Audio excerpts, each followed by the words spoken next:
I'm 2 days away from taking delivery of my 2023 Model Y that I ordered back in January. In this video, I'll be talking about the final price I paid out the door, how much more I'll be paying on my insurance, and I'll be sharing some of the top items that I've selected to ride along with me in my new Model Y. So one of the things that's unique about buying and following through with the purchase process of a Tesla is how much of it you can do from your phone. The Tesla app is pretty much where they direct you for every step of the delivery tasks. Everything from shopping for Tesla insurance, making your final payment, to scheduling a delivery is done through the app. When you open up the app on your phone, you're greeted with a picture of your car and a status on where you're at in your delivery timeline. I've already chosen a date and a place for delivery, so that shows up underneath the car. It says complete your delivery tasks to avoid delays in delivery, so we'll go ahead and hit continue and see what is outstanding still at this point. You add your registration information, where you live. You specify whether or not you want to do a trade-in. The trade-in process was really cool. You would actually take pictures of the vehicle you wanted to trade in the app, and it would actually show you your trade-in offer in the app and whether or not you accept or reject the offer. The financing is taken care of through the app. If you choose cash at the point you place your order on Tesla's website, you can go back and change that to financing later, or vice versa. There's no need to jump to your final decision there. Next, you will be asked to schedule the delivery and pickup of your vehicle. I got a text from Tesla that said delivery is available for me. I simply followed the link. It took me to the app and I chose a date from there. Another thing they'll have you do is upload proof of insurance. Now, one thing I learned in this process is that you just need to be insured on a vehicle to accept delivery. Now, I went in and adjusted my policy to add this vehicle the day before I took delivery. But as far as proof goes for uploading it to the app, you only need a PDF or an image of your current policy showing that it is active. And then finally, the final payment. You can see I've already made the payment on my vehicle. In total, it ended up costing me $59,904.45 out the door. Where I live in Minnesota, we have a sales tax on vehicles, and it's not waived for electric vehicles like the Tesla. Next are some of the agreements. Now, these haven't been populated yet. When I click view, there's nothing that shows up in the documents section. So I'm assuming that's just something that I'll have to take care of when I take delivery of the car on Monday. And finally, accept delivery. I'm told that all I need to really show up with is my driver's license. I need to be present since I am taking ownership of this vehicle. And you need to have your phone because your phone will serve as the key to the vehicle.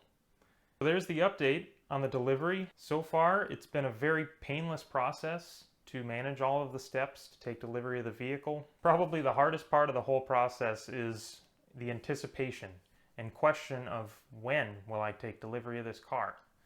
At the very beginning, it didn't really give me an estimate on when my car would arrive. After a while, it started to get more focused and it said sometime between February 4th and March 4th. At the point I got my VIN, I got an updated delivery timeline of February 22nd to March 1st. At the point I got the text saying they're ready for me to schedule pickup, the delivery timeline hadn't changed from the 22nd to the 1st, but I was able to choose a delivery on the 20th. So it's quite possible that it could be before or after that time window that they narrow down for you. Other questions I've had along the way, I've been able to simply ask through my Tesla advisor that texted me after I purchased the vehicle. Her name is Rudy. All correspondence I've had with Tesla after the point I ordered has been through that one phone number, which has been very easy and simple to ask questions. So here are some of the things that I'm going to bring with me when I go to pick up my Tesla. Sunglasses, a pair of work gloves, an umbrella. I have a tri-fold organizer. We'll have a flashlight and a tire pressure gauge in it, USB-C cables, a USB to SSD adapter. I have a cheap SSD here I got at Micro Center along with a USB Type A enclosure for it. I saw on Tesla Motors Club forum you can format multiple partitions on an SSD like this and name them such that you can use one partition for Sentry mode and another partition for your media. We'll see how this goes using the exFAT partition, but I'm definitely going to plan on using an SSD just because SSDs are designed for more frequent reads and writes as opposed to the 128 gigabyte USB drive that will come with the car. I've also seen on forums that these USBs get fried with the amount of times that Sentry Mode writes to them. So I'm hoping that a cheap SSD will be able to hold up better than just a regular old off-the-shelf USB drive. I have a garage door opener and an FM transmitter. Next is the original GM EVSE that came with my Chevy Bolt. Tesla no longer includes a charging cord with new vehicles. However, they do include a J1772 adapter that will allow me to use my existing Level 2 AC charging equipment. The GM AC charging cord is only rated for 120 volts, but it secretly supports up to 240 volt charging at 12 amps. I have an adapter that will allow me to plug this into a standard NEMA 620 outlet, which effectively doubles my charging rate compared to a standard outlet. I also have an adapter to convert this 620 plug to a NEMA 1450 plug that's commonly available at campgrounds and other facilities. In my trifold, I'll have my proof of insurance. I actually decided to go with Progressive. I got a cheaper rate on Progressive to insure both my vehicles than on any other insurance carrier to insure just the Tesla.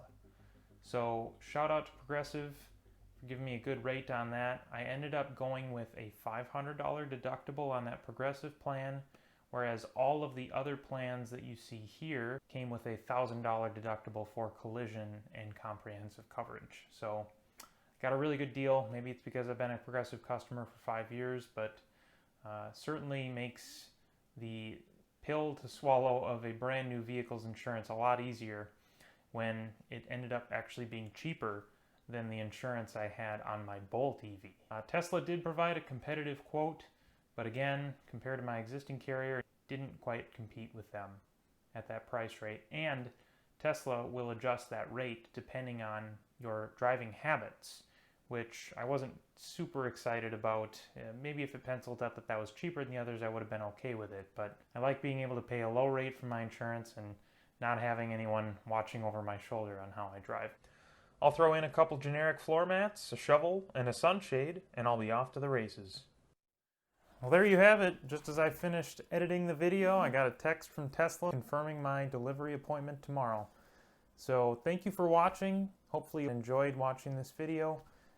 Stay tuned for more Tesla videos, and thank you for coming along with me on this new journey.